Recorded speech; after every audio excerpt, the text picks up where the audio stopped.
Hello, this is Virgil Labrador, Editor-in-Chief of Satellite Markets and Research, and we're here at the CABSAT 2012 in Dubai, the United Arab Emirates, with Steve Collar, the CEO of O3b Networks. Those of you who've been following MarketCast over the years, I've interviewed several O3b executives in the past, including their founder, Greg Weiler, a few years ago. And here to give us a status of where O3b's at right now is Steve. So, Steve, welcome to this videocast. Thank you very much. Excited to be here.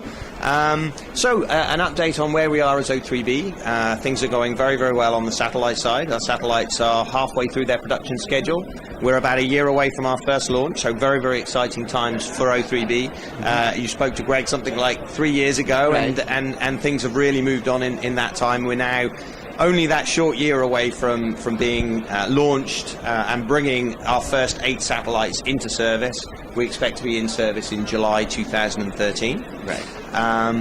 Other exciting news, we just closed on a round of financing to buy 4 more satellites. So by the time we launch our first constellation, we will have 4 more well under production. Mm-hmm. It gives us a good sense of security in the case we have issues with our first couple of launches, mm-hmm. but probably more importantly, it provides a lot more capacity for growth for our customers once they join the network. Right. So we will continue to deploy and develop more capacity going forward.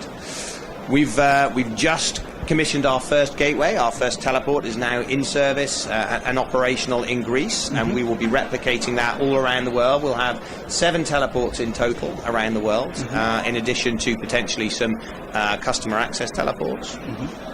And on the customer side, we continue to make great progress. We have about 1/3 of our capacity already committed, and the aim is to be about 2/3 committed prior to launch. So we have about 15 months in order to move from a position of 1/3 committed to 2/3 committed. And particularly here in this region, it's a very exciting region for O3b. We have a good part of the capacity already committed. We have customer relationships already in Saudi Arabia, in Afghanistan and in Pakistan, with the capacity largely committed in all of those regions. So yeah, we see a lot of excitement here at CABSAT, a lot of excitement in the Middle East region in general. Right. So will all 8 satellites be launched at the same time, July 2013? Yeah, so we launch our first 4 in February, in fact, 2013, and our second 4 will launch in April. Right. And then we will be fully commissioned with the 8 satellites in service in June, July timeframe 2013. Right. And you also announced that you've signed contracts for 4 more satellites, correct? 4 more satellites, and they right. will be launched about a year later. Right. And that will double your capacity? Yeah, it's a very, very scalable constellation. One of the great benefits of O3b is that with the orbit that we have, we can continue launching satellites into that orbit. Right. And that has the effect of just growing the amount of capacity that we can provide. And the links become even more efficient the more satellites that we have in the constellation. Right. And then you've just finished, as you just said, the new round of financing. So that covers all 12 satellites? So we're now fully financed for the company, essentially. So we have all the equity in the company that we need, right. And any further and future investments will come as a result of cash flow in the business. Right. Now, your major investors are SES, mm-hmm. and groups like. So we have a number of very important investors. SES obviously being one of the major ones as the strategic satellite investor, but we also have Google as an investor, right. HSBC, Liberty Global, mm-hmm. and a number of other financial and strategic investors in the business.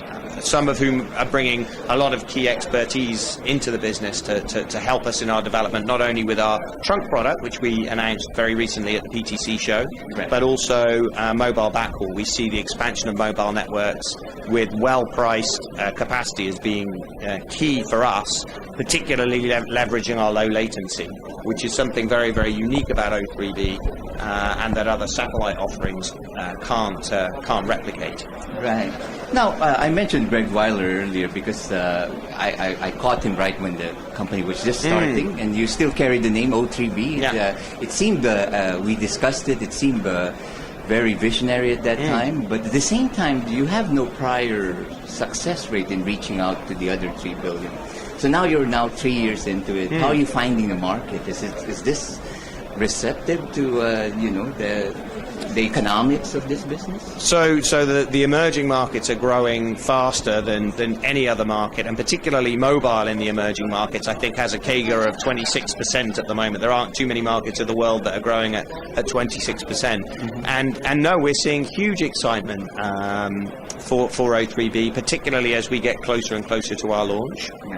We were very successful in signing up a number of customers very early in the network's development and very early in the constellation's development. We now expect that to really continue as we approach launch. And there's a real thirst, a real demand for bandwidth in the emerging markets, and bandwidth delivered in an affordable way. And I think that's key. It's key that we match. We provide the supply, but we provide the supply at a price point that allows particularly data services to be offered affordably by the mobile operators.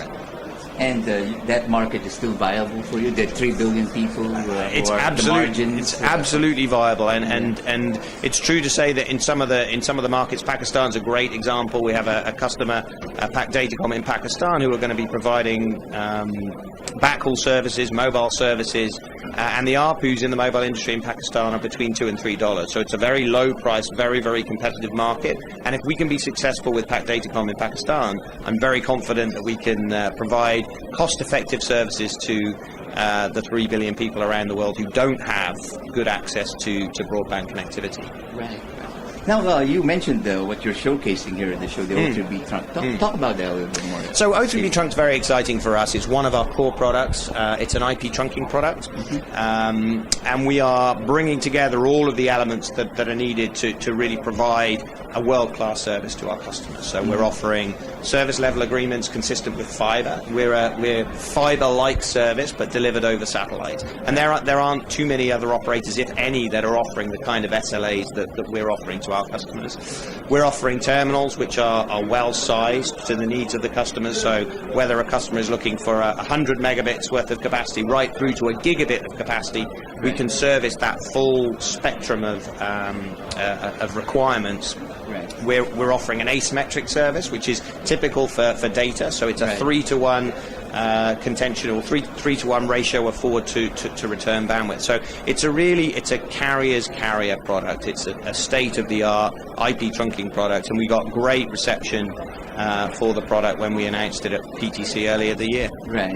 Now, you've also announced some partnerships with some equipment manufacturers. Does it tie into the O3b trunk as well? It does, and the two are somewhat linked. So we already had a relationship with Viasat, who are building our gateway equipment and also our large 4.5 meter antennas for the 1 gigabit type trunks. Right. But it was important for us to have a range, so we have General Dynamics, who are now going to be building 1.8 meter and 2.4 meter antennas for us. And we have a couple of different baseband options in Comtech, who are the world leaders in satellite backhaul, supplying the providers of mobile backhaul, and Gilat, who will be providing sort of networked, enterprise and backhaul solutions. And it's very much our ambition to provide as much choice to our customer base as possible, and that means having incredibly well qualified vendors making equipment consistent with O3b, and that's really the purpose of these partnerships, and they're very important for us as we move forward. Right. Well, finally, Steve, you are a business, and you have some financial investors who are very keen on the bottom line. So, what are your targets? When do you see them getting a return on their investment and achieving profitability? Well, I think the fact that the shareholders were ready to reinvest in the 4 additional satellites shows that they have great confidence in the business model and where we're heading. We're not unique in the satellite space. When we launch, we will be generating a large amount of cash, and that cash will be used in part to repay the debt that we have taken on in order to launch the satellites, but also to reinvest in the business. And so some of our shareholders will be looking to exit their positions at some point in the future, but we're not talking about any time soon. And I think the shareholders are really now just looking for us to build value in the constellation, to serve our customers well, and the future will take care of itself. Well, thank you, Steve. That's a good overview. So there you have it. Here at Dubai, this is Virgil Labrador reporting. And for all the news and information in the satellite industry, you always have Satellite Markets and Research at www.satellitemarkets.com. Thank you.